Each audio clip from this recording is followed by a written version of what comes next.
Hello, welcome to the Alone Show. I'm your host, John Malone. In this episode, don't have any regulars because of, well, reasons, as always. As for our guest, she's from Chicago, currently in Texas. She is an author and a certified yoga therapist. Ladies and gentlemen, I give you Deborah Chanez. Hello there. It's very nice to be here with you. Yes, me too. So, how's life? I love life. I am 65 years old, and I don't know if it's because of my age. I don't think so.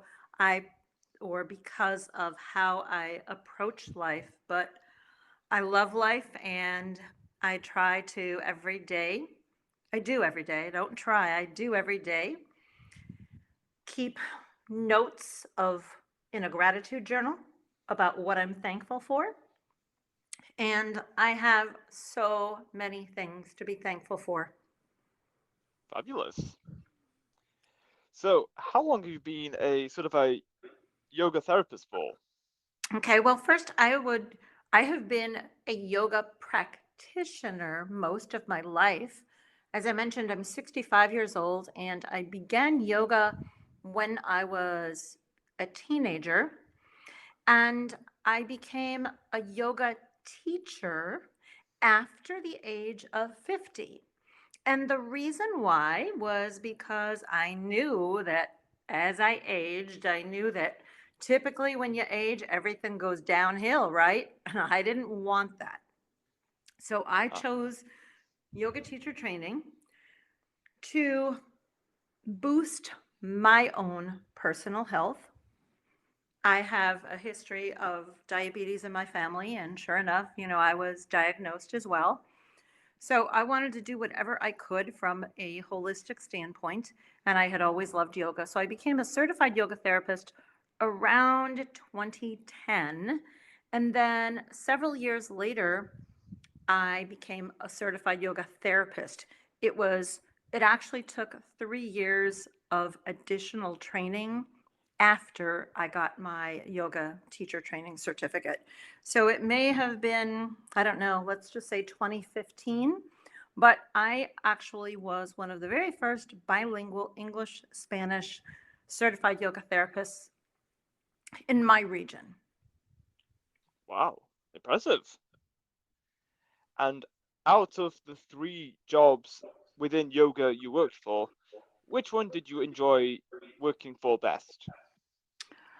Well, the first one that I mentioned was a yoga practitioner, so that was not a job, but that is, I still am a yoga practitioner. So, as a yoga practitioner, it just means that I practice yoga. And then I am still a yoga instructor. And of course, I am still a yoga therapist. So, I do all three. And quite frankly, they are all very much a part of my life. And I cannot see giving up any one of the three. To me, they're just almost like, if you eat carrots and peas and rice, they just kind of all go together. Yes, absolutely.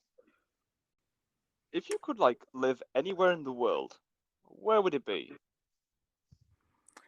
I have thought about that many times because I love traveling. When I was younger, I always wanted to live in Mexico. I consider Mexico my second home.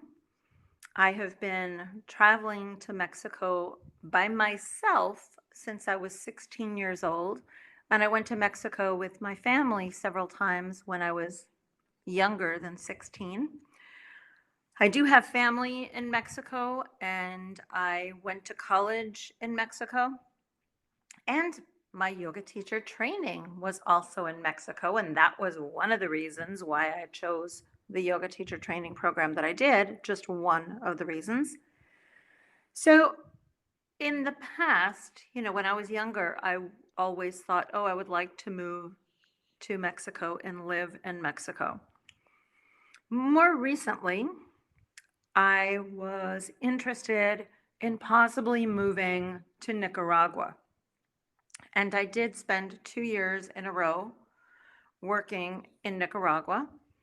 And I love Nicaragua for many reasons. I love the people. I love the geography in terms of it has beautiful volcanoes, it has beautiful lakes. It's also a very eco-friendly country, and it's also very inexpensive. So there are many reasons why I have thought about um, Nicaragua. At this stage in my life, however, I don't have any plans to leave because I have a I'm an Airbnb superhost where I live, and where I live has accommodations for 12 people, and I consider it a mini retreat center. And so it's my home base for now. Ah, all right then. And how many of Airbnb bases do you have currently? How many Airbnb? What was the question?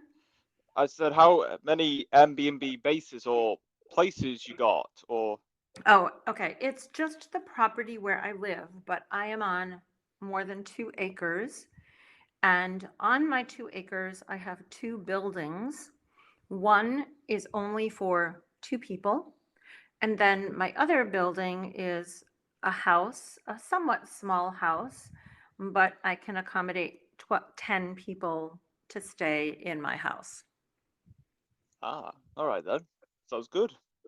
Yes. And I also, aside from the fact that it's great for mini retreats, I do sometimes get guests that stay for extended periods of time. I've had several guests who have stayed for 3 months at a time, and I really enjoy it. I like having the people that come here are always incredible people, and they always become fast friends. Great. If you had your own late night talk show, who do you invite on as your first guest? Well, I don't know if he would accept my invitation, but the first person that comes to mind, he's from the UK, is Jay Shetty, Shetty. And the reason why I would invite Jay Shetty to be my guest is because he wrote the book Think Like a Monk. And I read his book, and I read his book after the initial draft of my book was already written. My book is called From the Boxing Ring to the Ashram. And when I read Jay's book, the first day it was for sale, it was a New York Times bestseller. He has blockbuster sales, and he is a very highly known um, podcaster and just personality. But his story was he spent, I don't remember how long, but he spent time living in an ashram. And the ashram that he lived in was an ashram that I have been to twice. And his spiritual master is someone who I have seen many times. And in fact, I saw his spiritual master just this weekend while I was at a spiritual retreat in Dallas, Texas. So I found many similarities between Jay Shetty's book and mine. However, Jay's Think Like a Monk talks about the time when he was a monk living in the ashram. I have never been a monk, but I have spent time in several ashrams, and the ashrams that I have been to have been from California to India to Italy. Ah, very good. If you could use magic to do one mundane task for the rest of your life, what would it be? Wow. So I would rather do magic to do something that's really magical as opposed to a mundane task. Um, so let me think about that. As far as a mundane task, I guess it would be cooking my meals. I have a very strict diet, and I I don't really care for spending the time to cook my meals. So it would be really nice to have a genie that would make all my favorite meals and I wouldn't have to worry about them. But if it were not a mundane task, if I could have a magic wand, what I would wish for with that magic wand is for my book, From the Boxing Ring to the Ashram Wisdom for Mind, Body, and Spirit, to be like Jay Shetty's and to be on the New York Times bestseller list. So I would love my book to be as popular as Jay Shetty's. All right, fabulous. If you could have an unlimited supply of one thing for as long as you shall live, what would that be? I think the most obvious or the first thing that comes to my mind is money. That said, I am not a materialistic person. I live with very little. I think I'm very humble. And in fact, one of the chapters in my book, which is actually based on the guru who was Jay Shetty's guru and the one that I just saw in Dallas this weekend, that chapter title is called Happiness Isn't a Big Bank Account. That said, it would just be nice to not to have to worry about money and know that if I needed to pay a bill, I could pay it. But going back to, non-monetary things, I think that what is most important, and this is again one of the messages from my guru in that chapter about happiness isn't a big bank account, the most important thing in life is love. And I don't mean romantic love. Yes, romantic love is nice, but again, I'm 65 years old. I'm not looking for romance at this age. But to me, what is most important, and as a certified yoga therapist, something that I try to coach my clients with is love of self. I'm actually leading 2 workshops this month that I call First Love Yourself. And it is a workshop that I have been leading for many years. And I think it is essential because too often we think of other people and we have other obligations, and self care and self love oftentimes is not prioritized. So I would say what I would want an unlimited supply of is love, love of self, and love for all living beings, and love for the planet. Wow, gorgeous. Thank you. You're welcome. What animal or plant do you think should be renamed? Hmm. Well, here's there are two animals and the plural of their name bothers me. And one of them is rhinoceros. And the reason why it bothers me is I thought that the plural of rhinoceros, and the same thing for hippopotamus, I thought that the plural was hippopotami and rhinoceri. But I just recently looked them up in the dictionary and I found that the word hippopotamus in the plural is now accepted. And I studied linguistics, and I don't know if hippopotamus is of Greek origin. I don't know. But I don't like the idea that it's one hippopotamus, two hippopotamus. To me, it should be one hippopotamus, two hippopotami, and one rhinoceros, two rhinoceri. You know that? Yeah, that's a good point. Like, it's so confusing. Like, is it one? Is it two? Is it five? It doesn't make sense. Right. And then, of course, we have differences between the US and the UK. So the way that we spell judgment, for example, is different than the way you spell judgment. I personally prefer the way that you spell judgment than the way we spell it in the US. Yeah, of course. And of course, because everything from the UK should be correct.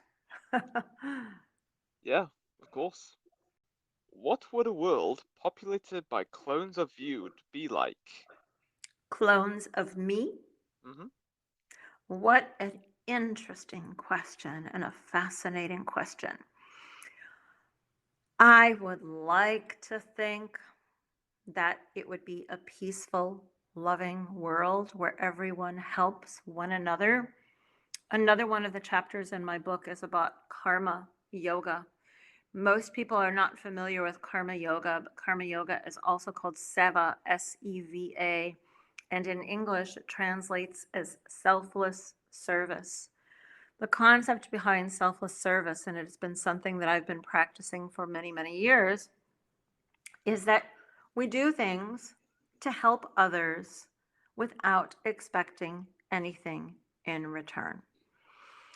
And then another primary fundamental philosophy for me, which is the first yoga commandment, is ahimsa, which means nonviolence. And that nonviolence is also nonviolence to yourself, meaning, for example, if people, let's just say, if somebody drinks themselves to death, or if somebody takes too many drugs, or if somebody has an unhealthy lifestyle, it is being it is a form of violence to self.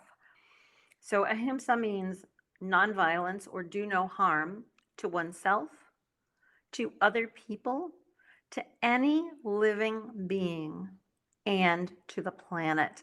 And that's something that bothers me a lot because I see that there is too much violence against our planet. And I'm not talking about against human beings, such as warfare, but, all the way that modernization is attacking our planet. And so that bothers me very much. I can see that. It's quite a concern. You have every right to be. So, do you know how to clone people so that there's no violence in the world? I've never thought about it, but if there was a way, I think it has to come down to like DNA, gene splicing, or maybe some sort of digital contraption that's attached to your body and then magically, out of atoms out of nowhere, poof, another version of you comes out. Or it just appears out of nowhere, whatever. That's the only one of two ways. And the only way I can see it is just in my dreams. Oh yes, of course. This is a question that came from the top of my head. Have you ever thought about what would be like if you lived in a forest where it's only like the tallest trees in existence? I think it would be beautiful. I think it would be so peaceful. It would be nice and shady. I would assume there would be many beautiful birds flying around. And if it's in a jungle, if it's a jungle forest, then there could be vines and you could swing like Tarzan from one tree to another. And I would like to think that I would make friends with all the animals of the forest. Oh yes, that'd be great. What is the best way to start the morning? Well, I have a very specific routine. Being a yogi, I follow Ayurveda. Ayurveda is the life science of India. It is also sometimes called the sister science of yoga. And in Ayurveda, we have a lot of recommended routines for everyone. So, as an example, I try to wake up early in the morning before sunrise and I do meditation. It's called a japa, J-A-P-A, japa meditation. And then I do breath work. Sometimes I also do yin yoga, which I can do in bed. And then I make myself a lemon ginger tea. I make it fresh myself. It's not a tea bag. And the importance of lemon ginger tea and the importance of Ayurveda and Ayurvedic lifestyles is highlighted in my book, From the Boxing Ring to the Ashram, as well. And lemon ginger tea is very helpful for digestion. So I have that first thing, well, not first thing in the morning, but I have that. That's my first thing that I consume. And I have a big amount, maybe half a liter. And then I do my physical yoga practice, which is typically 24 sun salutations. And then I have my breakfast. And of course, I mentioned that I have a special diet. And so I make my special breakfast and do whatever. So all of my morning routine, which is part of my Ayurvedic routine, it can be as long as 3 hours. It doesn't have to be. But if I have a lot of time, then I enjoy it and I don't rush it. At the same time, I don't want people to think that you have to have these crazy schedules in your day. And the whole concept of my book, From the Boxing Ring to the Ashram, is that you can adopt simple, free, enjoyable, accessible habits that only take 10 minutes a day or less. An example of that is one that I didn't mention from my morning routine because sometimes I do it at night, is your gratitude journal. So every day, write down 3 things that you are grateful for. For me, it only takes 1 minute to do that. So that's one practice, and it only takes me 1 minute a day. Fabulous. Would you rather be really hot or really cold? Definitely really hot. There's no question about that. All my life, I have been cold. When I was a child, I would sit next to the stove, and sometimes I would sit on the radiator to warm myself. And one of the reasons why I left Chicago and moved to Texas was because Texas is normally extremely hot. It's not unusual for it to be 40 degrees Celsius, um, for extended periods of time. Ah, yes, that makes sense. I love hot climates too. What flavor of ice cream do you wish existed? Oh, you mean I get to make my own flavor? Yes, if you like. Okay. Well, again, this is going to sound a little odd, but from an Ayurvedic standpoint, I try to eat sesame seeds every day. And because of that, I love tahini. I've always loved tahini, but I try to eat tahini several times a day. And I will put tahini on my ice cream, and it is delicious. Obviously, I'm not talking about the tahini that is made with lemon or lime, but 100% pure crushed sesame seeds. And it's excellent on vanilla ice cream. It's even better on chocolate ice cream or chocolate chip ice cream. So I think I would create a chocolate chip tahini ice cream. So it's almost like a peanut butter cup ice cream. Hmm. Okay, that's pretty cool. And it's good for you, right? Yeah, absolutely. What is the one thing you can't live without? There are 2 things I can't live without. The first is my yoga practice. And again, I have been doing it for about 50 years. And my yoga practice is my life. My yoga practice is my lifestyle.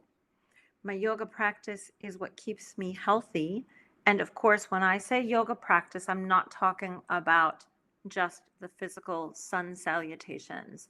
I'm talking about my lifestyle. lifestyle, which is why I consider my book a yoga book. And I consider everything in my book to be part of yoga, such as a gratitude diary. So there's no physical activity except for writing with a pen on a piece of paper. But to me, that is a yoga practice. So the one thing I cannot live without is my yoga practice and my yoga lifestyle. And the second thing that I think would be very hard for me to live without is books. My mother says that I learned to read when I was 2 years old, which sounds unbelievable. However, I know for a fact that I could read a book on my own when I was 4 years old. Of course, a child's book. I'm not talking about War and Peace. So, books have been a part of my life since, again, definitely since age 2, because my mother was always reading to me. So, since I was born. And, um, I remember as a child, we would go to the library and, check out tons of books, and I would consume books. And I do that now.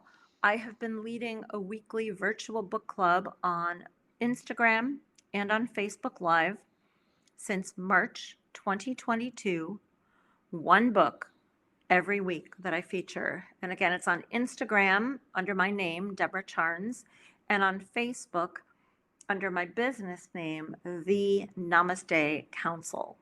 So every week I have a different book that I feature. And obviously, aside from reading, I have been writing all my life. I have always been working as a professional communications professional or expert. And so the concept of my book basically combines my love for books, for writing, and for yoga lifestyle. Ah, very good. And one more thing. This is not true, but I'm just going to throw it out there. One more thing is pure cacao. So I do not eat traditional chocolate, but I do eat 100% pure cacao. And those in my first Love Yourself workshops, I incorporate cacao ceremonies. Ah, okay. Interesting. So cacao, if you don't know, cacao is very healthy for you. If you order, if you buy a chocolate bar, traditionally those are loaded with sugar, they're loaded with all sorts of other ingredients that are not good for you, and of course, they have a lot of calories and there's no benefit. But pure cacao has minerals, protein, very low in calories, and it gives you energy, but it is not caffeine. I used to think that chocolate was caffeinated because I definitely feel a burst of energy when I eat cacao, but it is not caffeine. So it affects your body in a more positive way than caffeine. And I've been caffeine free for about 15 years. All right then. Very good. All right. And have you ever saved a person or an animal's life? I have never saved a person's life that I know of. However, through my work as a yoga therapist, I try to boost people's mental health and their emotional well being. And that is also one of the primary functions or purposes of my book, because I realize that too many people suffer from anxiety, depression, PTSD. In fact, more than 2 in 5 adults over the age of 18 suffer from a major depressive disorder or anxiety. And stress affects almost everyone, Worldwide, 41% of people feel overly stressed on a daily basis. That is horrendous. And if I can do anything to help people soothe those emotional pains and discomforts, maybe I am not saving their lives outright, but I would like to think that I am improving the value of their life and I am improving the quality of their life. Now, as far as an animal, I can tell you I have tried to save animals' lives in the past, but I have seen them die. Oh, So it that's didn't sad. work, but I tried. I tried my best. Yeah. The important thing is you gave it a shot and you did try. That's what's important. Right. And that is all we have for this episode. It was great having you here, Deborah, talking about, well, a lot of other things and various of other things. It's been fabulous. Well, thank you so much. I appreciate your fresh questions. I have no idea from one question to the next what it's going to be. And so I commend you for thinking out of the box. You're welcome. And until next time, stay tuned for more.